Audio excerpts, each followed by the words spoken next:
नमस्कार। शिक्षा विज्ञान तथा प्रविधि मन्त्रालय, शिक्षा तथा मानव स्रोत विकास केन्द्र र नेपाल टेलिभिजनको संयुक्त प्रस्तुति कार्यक्रम शिक्षाको चौतारीमा तपाईलाई हार्दिक स्वागत छ। म सन्तोषी अधिकारी।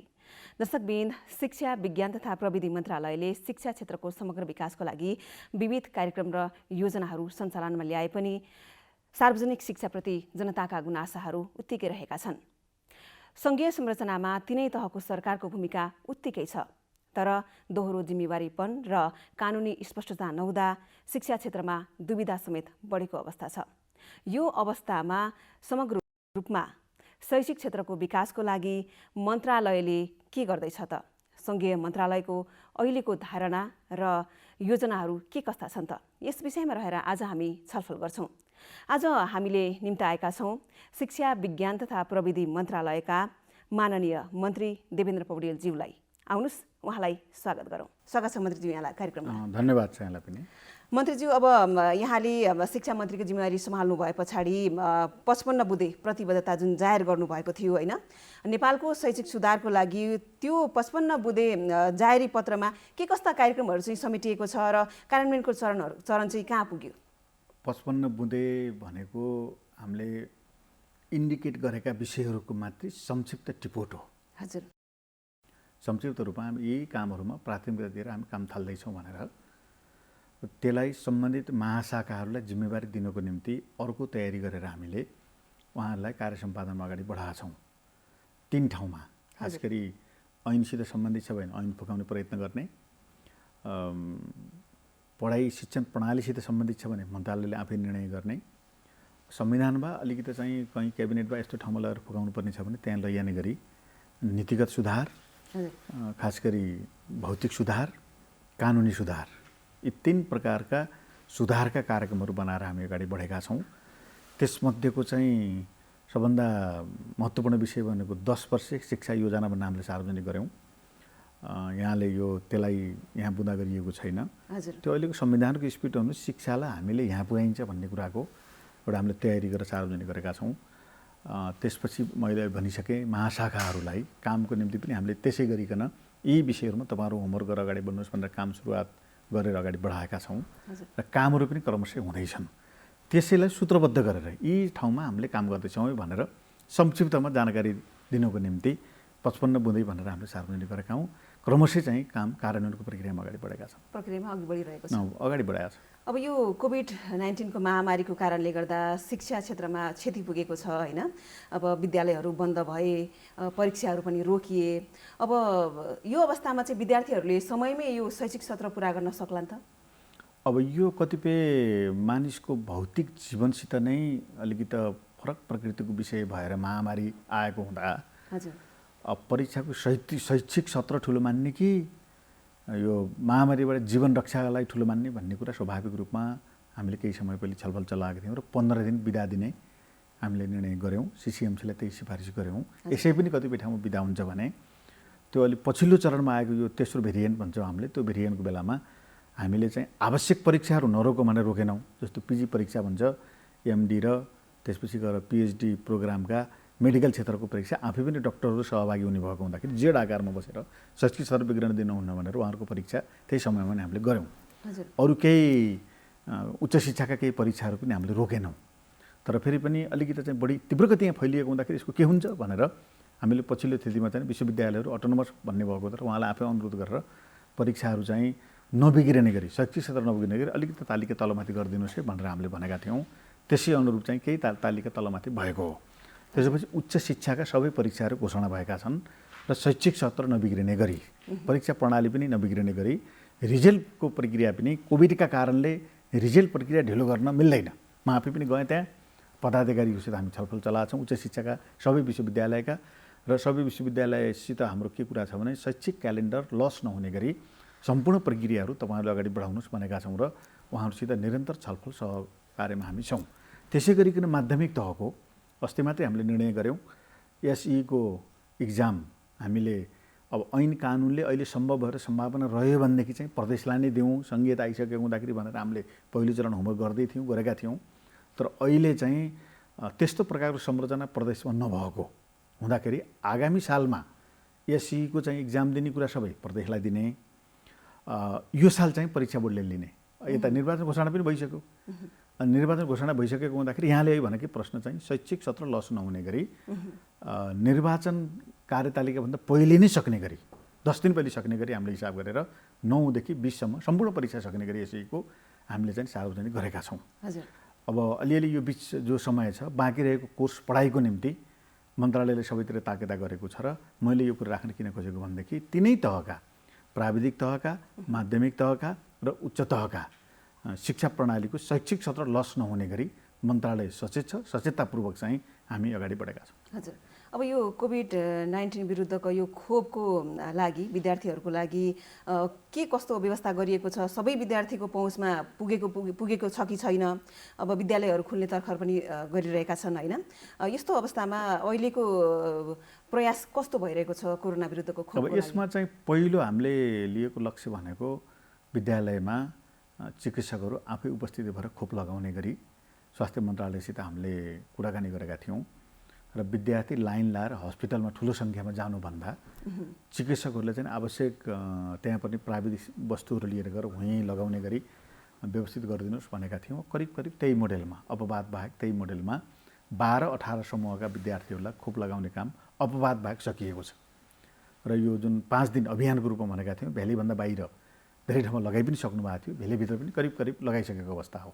र अब लगत्तै WHO ले सिफारिस गरेको जुन पाइ त्यही खोप लगाएर लाउने कुरा भएन, सिफारिस गरेको चाहिँ थप खोपको हामीले माग गरेका छौँ। स्वास्थ्य मन्त्रालयले प्रक्रिया अगाडि बढाएको छ र 4 देखि 12 वर्ष उमेर समूहका बालबालिकालाई पनि हामीले यो महामारीबाट चाहिँ नियन्त्रण हुने प्रकृतिको खोप WHO ले सिफारिस गरेको खोप लगाउने प्रक्रियामा हामी छौँ। यसो गरियो भनेदेखि विद्यालयमा शिक्षकहरू लगाइसक्नु भएको हुन्छ, 12-18 लगाइसक्नु भएको हुनुहुन्छ, त्यसपछि 4-12 पनि लगाइयो भनेदेखि चाहिँ खोप चाहिँ हामीले पुर्याएको प्रमाणित हुनेछ। हामी त्यो अभियानमा छौँ।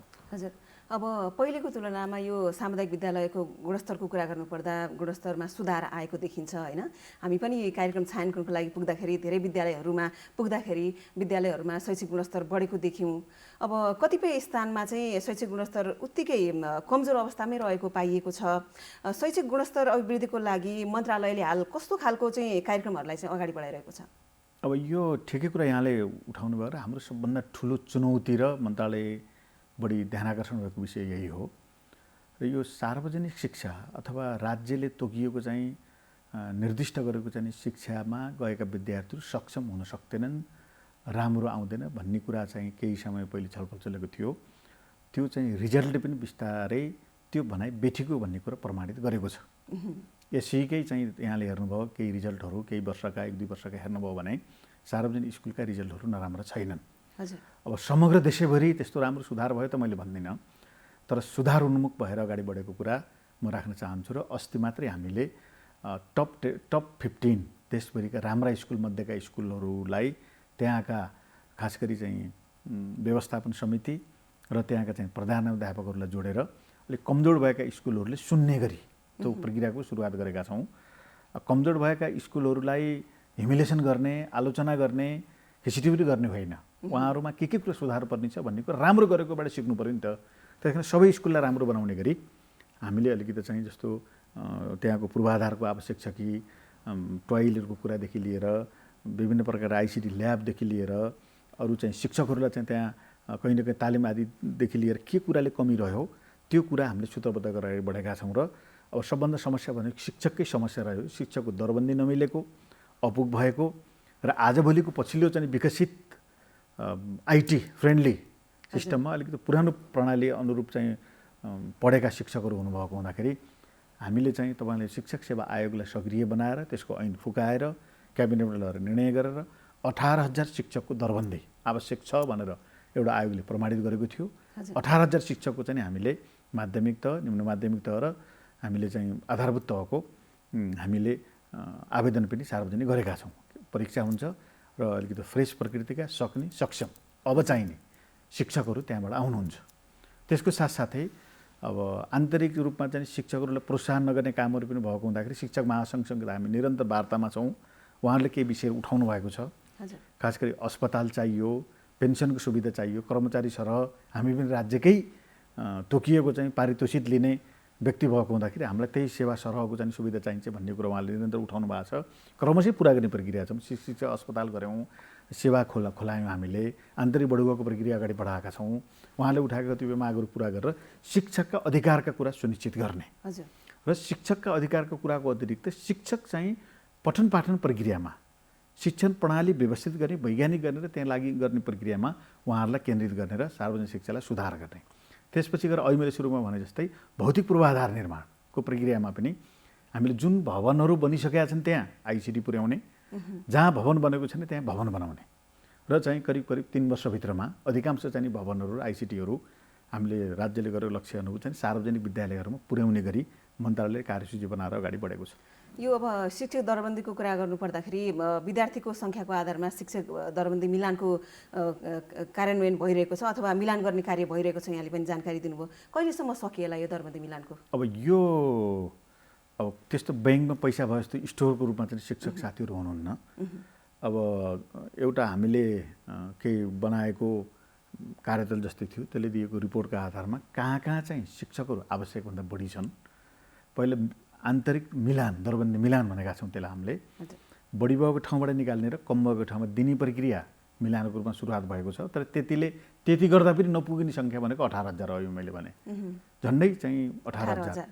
अब त्यो चाहिँ फेरि हामीले ल्याउनै पर्छ सबै ठाउँमा। अहिलेका विद्यालयको आँकडा हेर्दा 18,000 आसपास शिक्षकहरू चाहिन्छन् र कुन विषयका कति शिक्षक चाहिन्छन् भन्ने कुराको हामीले सूचीकृत गरेर मैले दोहोऱ्याएर भने सार्वजनिक गरिसकेका छौँ। र त्यो ल्याइसकेपछि हामीले दोहोरो तरिकाले बढी भएको ठाउँबाट ल्याएर र पदपूर्ति गरेर शिक्षक चाहिँ मिलान दरबन्दी मिलान हामी कम्प्लिट गर्छौँ। हजुर, अघि हामीले अब सामुदायिक विद्यालयहरूको शैक्षिक गुणस्तरको प्रसङ्गमा कुराकानी गऱ्यौँ। अब भौतिक संरचनाको कुरा गर्नुपर्दाखेरि विद्यालयहरूलाई चाहिँ भौतिक रूपमा सबल बनाउने सन्दर्भमा चाहिँ मन्त्रालयको कार्यक्रमहरू कस्तो छ, के कस्ता कामहरू अघि बढाएको छ? अब हामीले विभिन्न प्रकारका अन्तर्राष्ट्रिय सङ्घ संस्था, दात्री निकायहरूसँग पनि हामी निरन्तर संवाद छलफलमा छौँ। र अहिले पनि मैले भनिसकेँ, भौतिक अवस्था कमजोर भएकाहरूको हामीले एउटा वेब सिर्जना गरेर कुन जिल्लाको, कुन वाडाको, कुन विद्यालयको भौतिक अवस्था के हो त त्यहाँ के छ भन्ने कुरा त्यसलाई नक्साङ्कन गर्ने र विद्यार्थी सङ्ख्या हुँदै नभएकोलाई व्यवस्थापन समिति र त्यहाँको जनसमुदायको सहमतिमा मर्जिङ गर्ने। त्यसो गरियो भनेदेखि करिब चाहिँ विद्यालयको नक्साङ्कनको प्रक्रिया सुनिन्छ। त्यो प्रक्रिया हामी अगाडि बढाउँदैछौँ। त्यसो गरेपछि विद्यार्थी बढी हुने ठाउँमा भौतिक पूर्वाधार पुर्याउन सजिलो भयो, राज्यको लगानी पुर्याउन सकिन्छ। विद्यालय आवश्यक नभएको ठाउँमा दरबन्दी र विद्यार्थीहरू नभएको ठाउँमा छ भनेदेखि त्यसलाई हामीले त्यसरी पनि हामीले मर्ज गरेर नक्साङ्कन गर्ने प्रक्रियामा हामी अगाडि बढेका छौँ। र अहिले राष्ट्रपति शैक्षिक सुधार अन्तर्गत भवन बनेका ठाउँमा आइसिटी ल्याब पुर्याउने र त्यसमा झन्डै 2300ले हामीलाई चाहिँ आइसिटी ल्याब चाहियो भनेर माग गर्नुभएको छ। मैले हिजो पनि अर्थमन्त्रीसित भेटेँ। 2300 ठाउँमा नै पुग्ने गरी चाहिँ यो तपाईँले बजेटको व्यवस्था गरिदिनुहोस् भनेका छौँ हामीले। त्यसपछि चाहिँ जहाँ भवन बनेको छैन एकैचोटि सबै भवन बनाउनु त अर्थबाट त्यो प्रकृतिको चाहिँ ठुलो पैमानाको हामीले यही साल सक्दैनौँ। तर यो साल हामीले चाहिँ यो आर्थिक वर्ष अहिले नै चालु वर्षमा नै केही भवनहरू बनाउँछौँ। त्यसपछि हामीले अर्को आर्थिक वर्षमा थप बनाउँछौँ र 3 वर्षभित्रमा कम्प्लिट गर्ने लक्ष्य हामीले लिएका छौँ। हजुर, अब यो शैक्षिक सुधारको लागि हालै कार्यान्वयनमा ल्याइएको पढ्दै कमाउँदै भन्ने यो कार्यक्रमलाई के कसरी कार्यान्वयन गर्न खोजिएको छ? कस्तो कार्यक्रम हो यो? अलिकति यसबारे यो चाहिँ कस्तो भनेदेखि अहिलेकै यो सालदेखि नै हामीले प्रक्रिया अगाडि बढाइसकेका छौँ। हजुर, कार्यविधि बनायो र हामीले अलिअलि उत्पादनमा सहभागी भएका स्कुलहरू खोज्यौँ। देशैभरि 4-5 स्कुलहरू भेटिनुभयो। उहाँहरूले त्यहाँको स्थानीय लोकालिटीहरू, खास गरी कृषिजन्य वस्तुको उत्पादन, त्यसको बजारीकरण, अरू चाहिँ कतिपय घरेलु प्रकृतिका कामहरू गरेर अब पढाइ पनि गरेको, उत्पादनमा भाग लिएको भएको हुँदाखेरि उहाँहरूको अनुभव पनि हामीले लियौँ। अब स्कुलले ठुल्ठुलो इन्डस्ट्री चलाउन सम्भव त हुँदैन।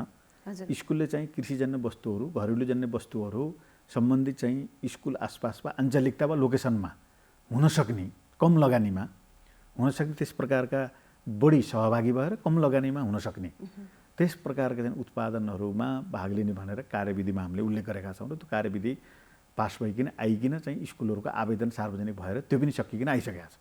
केही समयपछि हामी इच्छुक विद्यालयहरूलाई छनौट गर्छौँ र छनौट गरे अनुरूप खास गरी घरेलु उत्पादनको बजारीकरण, ससाना उत्पादनहरू त्यसको कृषिजन्य वस्तुहरूको बजारीकरण उत्पादन यस प्रकारका कामहरूमा 9 देखि 12 वर्ष समूहका विद्यार्थीहरूलाई सहभागी बनाएर हामी चाहिँ पढ्दै कमाउँदै कार्यक्रम चाहिँ पढ्ने पनि कमाउने लर्न एन्ड अर्न भनेका छौँ त्यसलाई पढ्ने पनि कमाउने पनि भन्ने प्रोग्राम छ र अब सबै विद्यालयमा यही वर्ष लागू गर्छौँ त हामी भन्दैनौँ नमुनाको रूपमा हामी यो सालदेखि सुरु गर्छौँ। हजुर यो कार्यक्रम अब कतिको प्रभावकारी रहला त अब शैक्षिक बेरोजगारी अन्त्य गर्नलाई यसले मद्दत गर्ला त? मद्दत गर्छ भन्ने मलाई लाग्छ। अस्ति म एउटा स्कुलमा गएको थिएँ बुढालिन्द्रको स्कुलमा। हजुर उहाँहरूले चाहिँ यही वर्ष मात्रै टमाटरबाट 14 लाख हामीले आय आर्जन गऱ्यौँ भनेर देखाउनु विद्यालयले को सहभागी हुन्छन् भन्दा विद्यार्थी सहभागी हुन्छन् भन्नुभयो। उहाँले देखाउनु भयो प्र्याक्टिकलमा नै। हजुर त्यसपछि यो कार्यविधिमा चाहिँ हामीले बनाउँदाखेरि मैले हेर्न गएको त्यस्तै गरी सुर्खेतको एउटा स्कुल छ, खोटाङमा एउटा स्कुल छ, उहाँहरूले गरिरहनु भएको छ। त्यसो भएको हुँदाखेरि यो वर्ष हामीले नमुनाको रूपमा चाहिँ सुरुवात गर्छौँ र सम्भव हुन्छ। हजुर गरेका ठाउँ हामीले देखेर आएको र गरेर हुँदो रहेछ भन्ने भएको हुँदाखेरि त्यही गर्ने। हजुर जे जुन रूपले उहाँहरूले गरेर अलिकति सफलता प्राप्त गर्नुभएको छ त्यही प्रकृतिको चाहिँ विभिन्न विषयमा गरेर अगाडि बढियो भनेदेखि सम्भव हुन्छ। जस्तो सिटिबिटीले गरेको छ कतिपय ठाउँमा प्र्याक्टिकल चाहिँ उत्पादनका काम पनि गर्छ, थ्योरिटिकल कतिपय चाहिँ भोकेसनल प्रकृतिको ज्ञान आर्जन गर्ने काम पनि गर्छ। त्यो पनि अनुभव हामीले लिएका छौँ र यी विभिन्न अनुभवहरू ल्याएर जोडेर हामीले त्यसलाई अगाडि बढाउँछौँ। अब दक्ष जनशक्ति विदेश पलायन भन्ने क्रम अझ रोकिएको छैन। विद्यार्थीहरूको अब शैक्षिक प्रमाणपत्रको आधारमा उनीहरूलाई चाहिँ अनिवार्य रूपमा ऋण उपलब्ध गराई अब शैक्षिक बेरोजगारी अन्त्य गर्ने भन्ने प्रतिबद्धता पनि मन्त्रालयको रहेको छ होइन? मन्त्रालयको यो प्रक्रिया चाहिँ कहाँ पुगेको छ? अब यो चाहिँ हरेक वर्ष ठिकै कुरा उठाउनु भयो, हरेक वर्ष बजेटमा घोषणा भएको विषय हो। हजुर अपवादको रूपमा मात्रै प्राप्त भएको छ। मन्त्रालयले गम्भीरतापूर्वक यसलाई लिएको छ र हामी यो किन लागू भइरहेको छैन। अब प्रमाणपत्रलाई नै धितो मानेर दिने भने आउँथ्यो भनेको ब्याङ्कहरूले चाहिँ प्रमाणपत्रलाई धितो मानेर नदिएको अथवा राज्यको कुनै निकाय जमानी बस्नुपर्ने हो भने राज्यको निकाय जमानी बसेर भए पनि यो हरेक वर्ष बजेटमा यो सुनाउने तर कार्यान्वयन प्रक्रिया निकै चाहिँ पुवर हुने र हुँदै नहुने खालको पनि भएको हुँदा अब बैङ्कलाई चाहिँ सुरक्षित गर्नको निम्ति राज्यले नै कहीँ न कहीँ केही व्यवस्था गर्नुपर्छ जस्तो मलाई लागेको छ। र अब अहिले हामी यो विषय अर्थ मन्त्रालयले बोल्नुपर्ने विषय भएको हुँदाखेरि हामी धेरै बोल्दैनौँ र हामी बजेटमा परिसकेको र घोषणा भएको हुँदाखेरि कार्यान्वयन गर्ने ठाउँमा हामी यसलाई अगाडि बढाउने पक्षमा हामी छौँ। अब अरू चाहिँ शैक्षिक बेरोजगारको केही समस्याहरू त छन्। त्यसो भएर संविधानमा उल्लेख भएको विषय शिक्षा अबको शिक्षा भनेको वैज्ञानिक व्यावहारिक सर्वसुलभ भनिएको छ। त्यहाँ यी 3टा शब्द त्यहाँ संविधानमा उल्लेख छ। सर्वसुलभ भनेको सबैले प्राप्त गर्ने, त्यो भनेको +2 सम्म अनिवार्य निःशुल्क बनाउने, त्यसपछि गएर कमसेकम +2 सम्म राज्यले गरेको घोषणा, त्यसपछि चाहिँ व्यावहारिक भनेको उत्पादित जनशक्ति चाहिँ फिट हुने प्रकृतिको भनेको व्यावहारिक भने हो। अब त्यस कारणले हामीले पढ्दै कमाउँदै भन्यौँ अलिकति चाहिँ सिटिबिटी अरू प्राविधिक शिक्षाले पुर्याउने भनेका छौँ। त्यो पनि के हो भनेदेखि चाहिँ कमसेकम अबको आवश्यकता जे प्रकृतिको जनशक्ति जरुरी छ देशमा त्यही प्रकृतिको उत्पादन गरियो भनेर खपत हुन्छ। त्यो उत्पादन गरिने भनेदेखि खपत हुँदैन। अब बाहिर जाने कुरा पनि रोक्नको निम्ति जस्तो कतिपय नराम्रो नै छ नेपालको शिक्षा भन्ने मलाई लाग्दैन। जस्तो चाहिँ मेडिकल पढ्ने टिचिङमा मेडिकल पढेको हेर्नुभयो भने राम्रै डक्टरहरू उत्पादन हुन्छन्। इन्जिनियरिङ क्याम्पसमा उच्च शिक्षाभन्दा राम्रै उत्पादन हुन्छन्। बुटवलको कालिका हेर्नुभयो भने विद्यार्थीहरू राम्रै उत्पादन हुन्छन्।